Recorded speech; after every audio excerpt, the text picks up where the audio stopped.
Hello, my name is Mab, and welcome to part 4 of my 8-part Let's Play. Today, I'm going to explain what happened as I played the 3rd chapter of Celeste. My playthrough exists as sort of a proof of concept of the whole series. Jeff played through the whole game in 5 hours. Want to guess how long this one chapter took me? Yeah. Getting to this point was a journey wrought with questionable judgment and skill issues. And I'm not just talking about the game this time.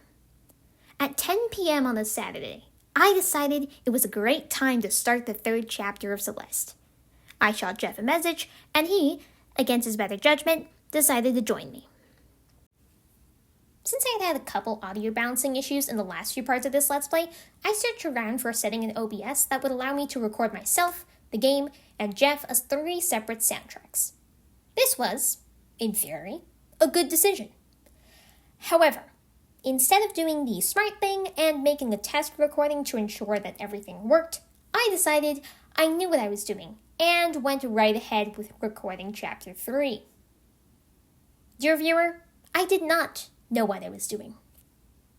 I started Chapter 3 as usual, encountering more things that could kill me, jumping in random holes, trying to exploit the trick I'd learned in Part 3 with the Chapter 2 Crystal Heart, and dying 7 times before even entering the Celestial Resort after which our chapter was named.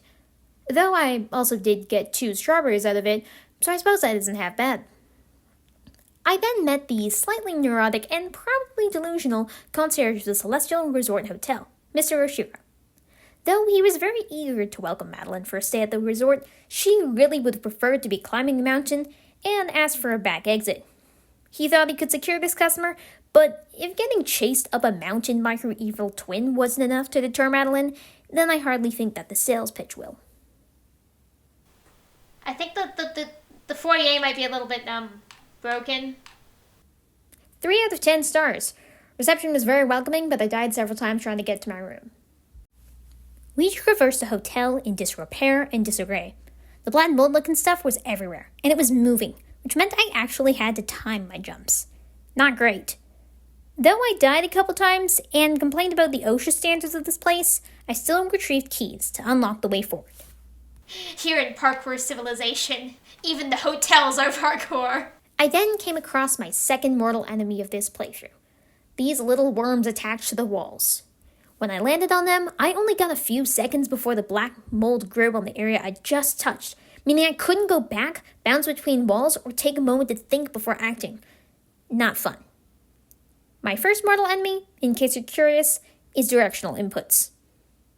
As I progressed further into the hotel, I came across Mr. Oshiro again, who seemed a little miffed that Madeline wasn't able to float through walls.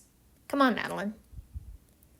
I followed him into a room that was fun. Bridget, whoa, this whole room is moving. And there's a ton of eye-looking things that don't bother me at all. Whoa, wow, that... I like this. This is fun. I like how the whole room is moving. After some confusion, I found an egress and a curious memo from Mr. Oshiro saying that the resort has closed some time ago, if that much wasn't obvious already. I was about to leave when I noticed a little divot in the wall, and lo and behold, there was a secret. Is this a B-side tape? As it turned out, no. This was something that would waste much more of my time. The current speedrun record for the Pico 8 minigame is 1 minute and 37 seconds. I know this because after playing through this minigame, I asked Jeff to look it up for me. The minigame is essentially an 8-bit version of Celeste, with reduced functionality, so much wall jumping, and 30 levels before you get to the top. It's completely optional. The current speedrun record is 1 minute and 37 seconds. I took 1 minute and 30... No, I'm reading that wrong. It actually took me 1 hour, 35 minutes, and 25 seconds. You heard that right, folks. That's nearly 60 times the current speedrun. No one is doing it like me. As Jeff slowly started to lose his mind over the fact I was spending this much time on a completely optional minigame that conferred no benefit, I persevered. When they eventually left to grab a snack and scroll through Instagram Reels, I persevered.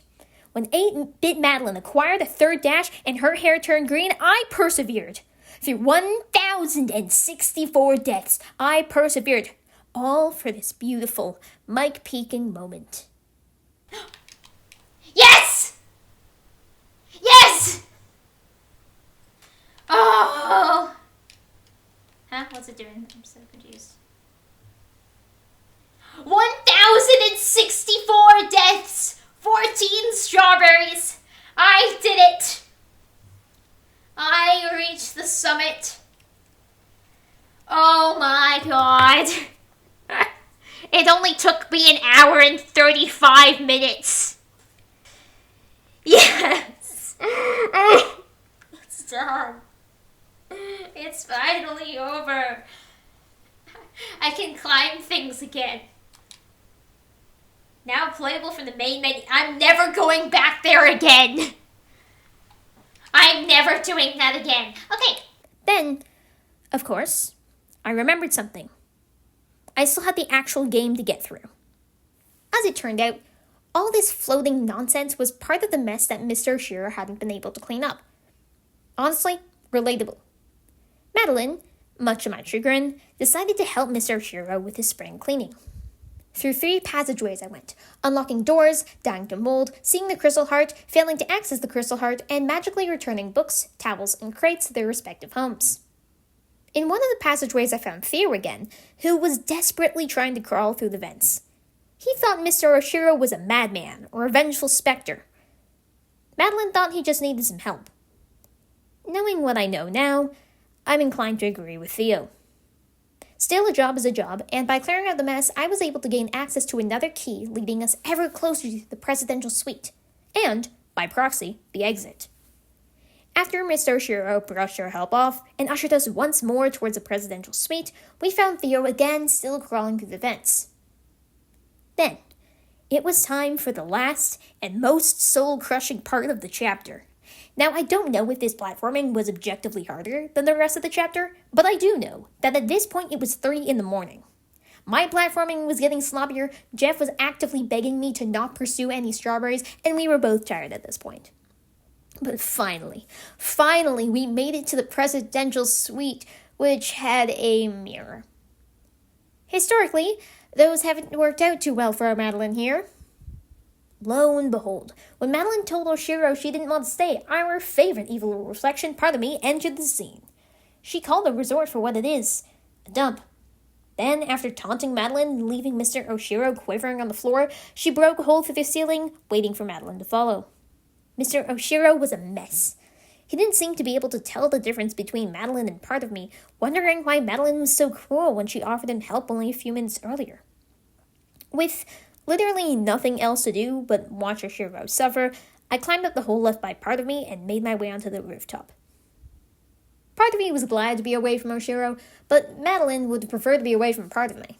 Before she could get the chance, though, Mr. Oshiro came up and asked why Madeline would be so nice, only to run away. Part of me accused Madeline of doing it to feed her ego and called her and Mr. Oshiro pathetic. Mr. Oshiro responded to this by chasing Madeline across the rooftop in a sequence that would probably look cooler if I didn't die to it so many times. Also, can we get a moment of appreciation for the soundtrack here? Like, listen.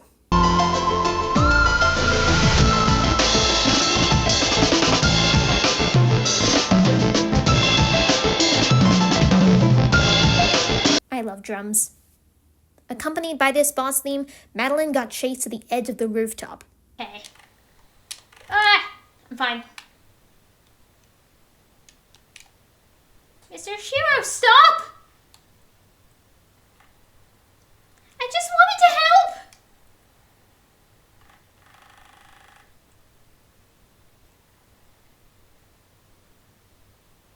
Rip.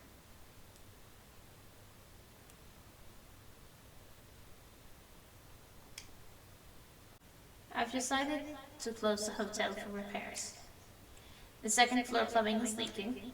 The library is in complete disarray. Not to mention the hole in the ceiling of the presidential suite.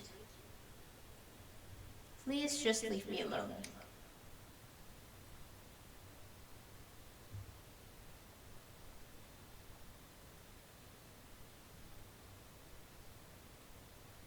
Aww. Did it? Oh.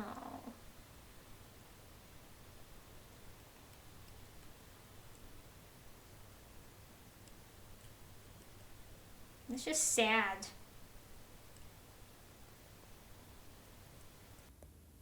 On that somber note, it was time to end Chapter 3.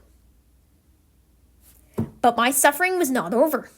You see, not only did I have to edit 5 hours of footage, but it's not even 5 hours of complete footage. When I initially plugged the recording of this into my editor, I was only able to access one audio track. Reddit assured me this was normal, and that I just needed to extract all the others.